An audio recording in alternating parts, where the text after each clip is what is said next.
What's up, you guys? It's your boy Felipe, and today we're going to talk about why I think you should not buy a single family home. Let's get started.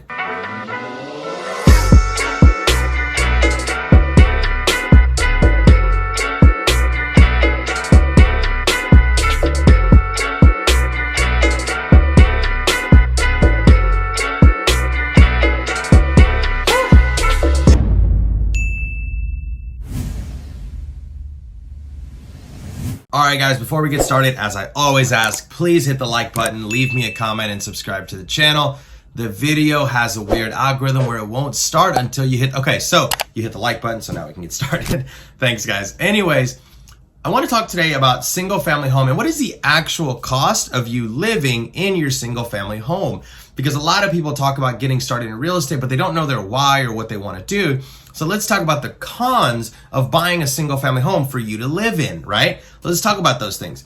One of the main things that people don't talk about when you're buying your home is you have a lot of costs associated with that. For example, insurance, the lawn, keeping up with maintenance, like gutters, AC unit, water. Like you have all this maintenance that you have to keep up with. When you're a renter, you don't. So, and here's another one, the cost of living there. Well, Felipe, the cost of living here is my mortgage. Not necessarily, because let's say your mortgage is $1,000, but the area rents for $1,400. Did the light bulb go off? No, your cost of living in that house is $1,400 because that's what the rental income is costing you.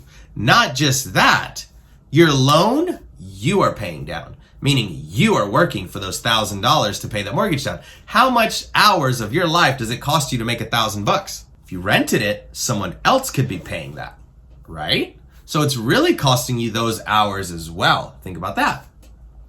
It's costing you keeping up with the yard. It's costing you to keep up with the maintenance, because when you're renting, all of those things are taken care of by who? The landlord. Now, you're saying, well, Felipe, you also don't get the benefits of all these things. And that's true. Like you don't get the benefits of equity because it's your house, right? All those things. But at the end of the day, personally, I think it's better for where you live to rent that house out. Or to rent the house where you live. What you own, you also rent out. Right? So you buy a house and you rent it out. You buy a duplex, you rent it out. You buy a quadplex, you rent it out. Now, where you personally live, also rent so that someone else is taking care of all your maintenance. Now, yes, you're paying their mortgage down, you're paying their stuff down, but at the end of the day, you're not spending any money on all the other things. Your tenants are taking care of your properties. Here's another one.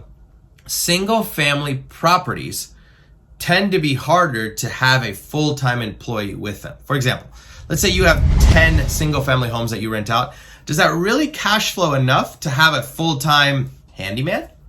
Or are you paying top dollar? You know, I really took Grant Cardone's thoughts on this serious when he said, save up as much as you can and buy the biggest property you can. Now, at first, I'll be honest, I'm sure there's a video somewhere where I was not fond of this. I was like, no, I don't think that's right. Now, as I've grown in real estate, I've learned to, one, shut my mouth and listen and learn. The reason Grant Cardone says to do this is because the higher the property, the more cash flow you're getting, and that cash flow can take care of paying for maintenance, paying for repairs, having a full-time staff.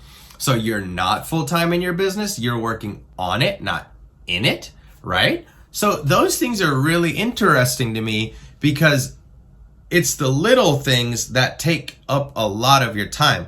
And in economies of scale, just go Google it. It's a big word. I don't fully understand it, if I'm being honest. Hit the like button. What's interesting is, no, seriously, hit the like button. In economies to scale, a single family home is harder to scale than multifamily. You buy the biggest multifamily you can. You max out the rents. You 1031 exchange when you sell it into another property. Bigger, and then your economy of scale gets bigger and bigger and bigger. And if you don't know what a 1031 exchange, somebody Google it and put it in the comment. That would really help me out, and hit the like button. When you get these bigger properties, they take care of you plus your employees. When you have single family homes, it's harder to do that because they don't cash flow enough to have a permanent person taking care of them. So you have to really get a lot of single family homes to then hire someone to manage them and take care of them for you. So when it comes to single family versus multifamily, I personally believe that it's a much smarter investment to buy something that's a multi-unit large. Now, if you're just starting out and you can't buy anything, okay, maybe buy a single family to start renting out and building some equity.